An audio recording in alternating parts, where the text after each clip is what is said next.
Okay, so this is, hopefully this is recording. Anyway, this is the Monotropism Questionnaire. It's not necessarily a test used to diagnose autism. However, it will help display what somebody who may be autistic's monotropism capabilities are. This is off of the website dlcincluded.github.io. The party that created this is not a doctor. Don't try to use this as diagnosing autism. This basically is just a self-scoring questionnaire, so I thought I'd go ahead and do this and share it with you, see where it is that I score on this. Okay, so if you want to accept and allow saving progress on the site, whatever. Okay. I often get stuck thinking about all the possibilities that might come out of a decision. Let's see. Yeah, I'll have to agree with that. A lot of times I do have a tendency to get stuck in feedback, or basically in thinking loops and going back on the same thing and going over it over and over again, trying out to see what different outcomes might be. Let's see. Sometimes when I am focused on an activity, I do not recall all the information I might need to make good decisions. True. Like I said, it keeps going back in loops. I often struggle to concentrate in busy and or unpredictable environments. That's very true. Too many distractions for me. I can't focus. Especially in the office where I work. We're constantly got people coming in and out. The telephone's always ringing. The sound of the air filtration system across the walkway from where my desk is, as well as my refrigerator next to me, can be rather distracting. I'm often totally focused on activities I am passionate about to the point I am aware of other events. That's very true. I do that a lot. I will get hyper-focused on something and not realize that the sun has gone down when I started it in the morning. Well, that might be a little bit of an exaggeration, but it's still very true. I often find engaging in stimming, for example, fidgeting or rocking, to be relaxing. This is very true. I stim pretty much all day, every day. Unless I got something to help to divert my mind away from what's going on around me. It's possibly due to the anxiety that keeps building up. So I would go with that. That's definitely a strongly agree. I sometimes avoid talking because I cannot reliably predict how others will react, especially strangers. Very true. I've been called in the manager's office multiple times because of trying to counsel employees. And they don't seem to like the fact that I tend to be very direct and very forward. Tend to feel quite self-conscious unless I'm deeply absorbed in a task. True. I'll agree with that. Let's see. When I'm interested in a topic, I like to learn everything I can about that topic. Very, very true. Again, hyper-focus. I find sudden unexpected disruptions to my attention startling. I'll agree. They may not necessarily be startling, but I will say that they are annoying. I sometimes focus on an incident for a substantial time, days after the event. Very true. I still remember stuff back from when I was a kid, making a decision that I thought, is this the right decision? Am I going to offend the person that I did this for? Or did this to? But, you know what? That was the decision I had to make, and I made it. So, but that's not to say that I will not go back to it. Usually mean what I say and no more than that. They are very, very true. Yeah, for me, it's not necessarily about tone of voice or context. If I tell you something, that's what I mean. There's a lot of information to consider. I often struggle to make a decision. Very true. I mean, try giving me a menu with like a lot of options to go over. I mean, in and out, there's very few items. That one I can just make a decision pretty quickly. Give me something like at a Denny's, and I was like, oh, what am I going to do here? I manage uncertainty by creating routines. True. I'll agree with that. Try to keep things as routine as possible. Try to keep a system set up. And get quite good at something, even if I'm not especially interested in it.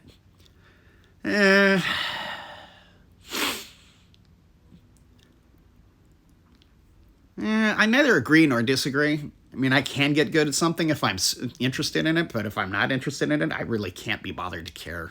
Neither agree nor disagree on that. I often experience anxiety over matters I have little certainty over.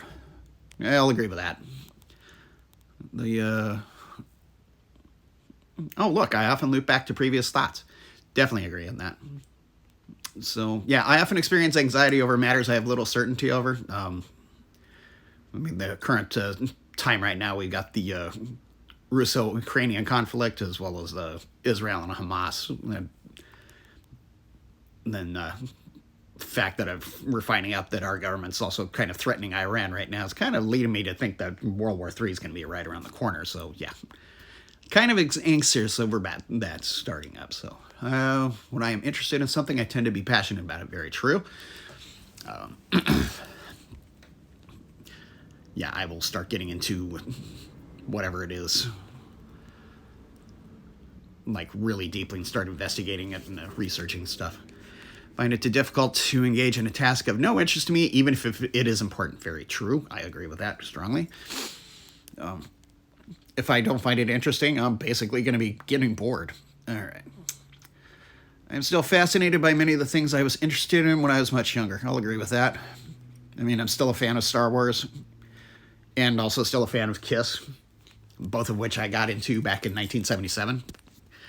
And here it is, 2023. So you can figure that one out. I can sometimes be very distressed by a topic that others think of as trivial. I'll agree with that. Often when I am focused on activities, I do not notice I am thirsty or hungry. If I'm that focused on an activity, then yeah, it can definitely be it can definitely grab my attention, but I will eventually notice I am thirsty or I am hungry, so I will usually try to keep a water bottle with me. Sometimes making a decision is so hard I get physically stuck. Very true. Like I said, give me the menus with like 20 million items. Where do I go? I rarely find myself getting stuck in loops of thought. Strongly disagree. My brain is on a constant running monologue. Sometimes I become highly anxious by focusing on the many possible situations that might occur at a future event. No, if it's a future event, it hasn't happened yet. No. Yeah, I wouldn't say highly anxious. I mean, it could make me anxious depending on what it is. Of course, it may just lead me to not go. But I can't say I really agree with this on either way. I rather find simultaneously holding eye contact and making a verbal conversation with another person uncomfortable. I'll strongly disagree with that. Making eye contact is really weird. Let's see. Often when I'm focused on activities, I do not notice I need the bathroom. Same with the hungry or thirsty, and neither agree nor disagree. Well, on second thought, well, I was trying to go back to thinking like some of the emergency calls that I've handled before, so I still notice I have to go to the bathroom, so that part's not, it doesn't really apply to me. I rarely find social situations chaotic. Strongly disagree with that. I mean, going into a situation where there's all kinds of people talking all at once, different conversations, I can't focus on anything. I know it's like, I'm out of here. Bye. People tell me I get fixated on things. I'll agree with that very much. I had somebody former coworker who's now in another classification, but he tried to do what he could to distract me during an emergency call, and it took him quite a while to get me to pay attention to him. Find a problem I can't solve distressing and or hard to put down. I can. So I'll agree with that. I often engage in lengthy discussions on topics I find interesting, even though my conversational partners do not. I will agree with this, but only to the point where I can tell where they're getting bored. So I basically do what I can to try to limit dominating the conversation like that. Let's see. I often lose sense of time when engaging in activities I am passionate about. Very true. I often notice details that others do not. Definitely. If you've got a computer program at work, I'm the one that everybody keeps turning to for help with it, because I will start looking at the Excel spreadsheet that this program puts out, and I can see who it is that's doing what. I have trouble filtering out sounds when I am not doing something I'm focused on. Very true. Like I said, in the office, the many distractions that are available there, I can't focus on stuff. And then also I can't filter out people's conversations when I'm trying to get like trades for people's assignments for the day. I need a quiet and predictable environment for me to switch from one task to another easily. Yeah, I'll agree on that. I won't say strongly agree, though, but I will agree. I often find it difficult to switch topics after engaging in an activity for a long time. And long time should be two separate words. I wouldn't necessarily find it difficult to switch topics, but I do need a little bit of time, so I'll agree with that, but I won't strongly agree. When I'm working on something, I'm open to helpful suggestions. I'll agree. If somebody can figure out a way to make my workload less, I'm happy to hear it. I often engage in activities I am passionate about to escape anxiety, or escape from anxiety. Strongly agree. Things that I enjoy, basically, they're my stress relief. After a period of instability, I need a quiet and predictable environment. Very true. I need to decompress after a lot of the shit that's going on. Involvement in an activity of interest often reduces my anxiety level. Strongly agree. It's distressing to be unexpectedly pulled away from something I'm engaged in. I'll agree. I mean, it will cause me stress if I'm working on something that I find important, but I won't necessarily say that it causes distress. Routines provide an important source of stability and safety. Agree. I sometimes accidentally say something others find offensive, rude when I am focused on a task. Yeah, I can be... sometimes my voice comes across a little bit harsh when I'm doing something and I get interrupted. I find social interactions more comfortable if communicating about a topic of interest to me.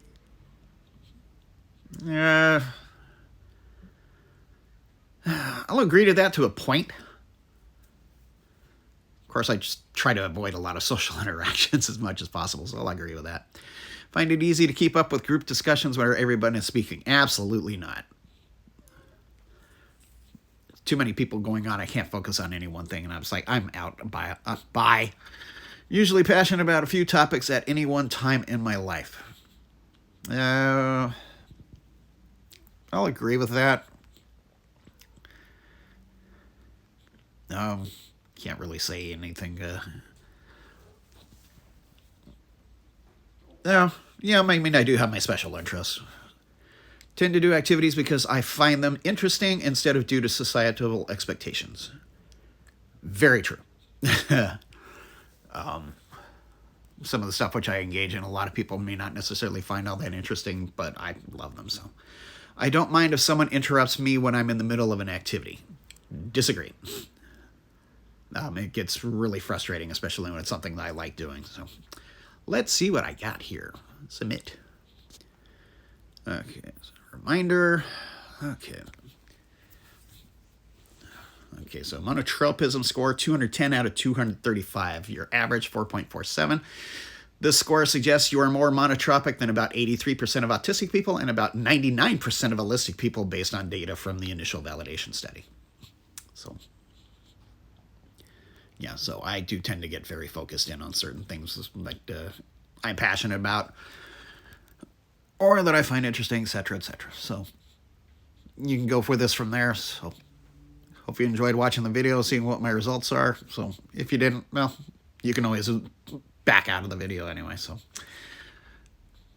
I'll probably be posting some other videos about stuff like this, but this is basically being put up for posterity. So hope you enjoy it. Take it easy. Bye.